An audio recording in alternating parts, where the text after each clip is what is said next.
హర్ష. నేను 7వ తరగతి చదువుతున్నాను. ఈరోజు మనం 76వ గణతంత్ర దినోత్సవాన్ని జరుపుకుంటున్నాము. ఈరోజు మన దేశ రాజ్యాంగం అమలులోకి వచ్చిన రోజు. ప్రతి సంవత్సరం 26 జనవరిన గణతంత్ర దినోత్సవాన్ని జరుపుకుంటారు.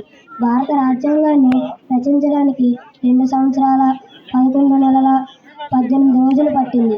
ఈ రాజ్యాంగానికి సుమారు 64 లక్షల రూపాయలు ఖర్చు అయ్యింది. భారత రాజ్యాంగంను డాక్టర్ బిఆర్ అంబేద్కర్ గారు తన నాయకత్వంలో రచించారు. ఈ రాజ్యాంగం ప్రపంచంలోకెల్లా అతిపెద్ద లిఖితపూర్వక రాజ్యాంగం.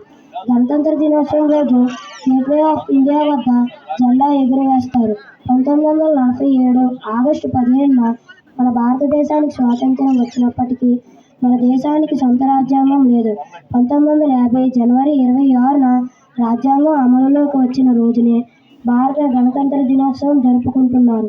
నేటికి మన దేశంలో పేదరికం, రైతు ఆత్మహత్యలు మరియు మహిళా భద్రత వంటి ఎన్నో సమస్యలు పెరిగిపోతున్నాయి.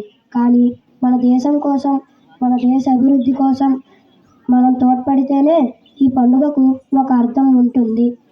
నాకు ఈ పండుగ దినాన మాట్లాడడానికి అవకాశం ఇచ్చిన ప్రధానాచార్యుల వారికి, ఉప ప్రధానాచార్యుల వారికి, ప్రత్యేకంగా మా తెలుగు ఉపాధ్యాయులకు ధన్యవాదాలు తెలియజేస్తూ జై హింద్, జై భారత్.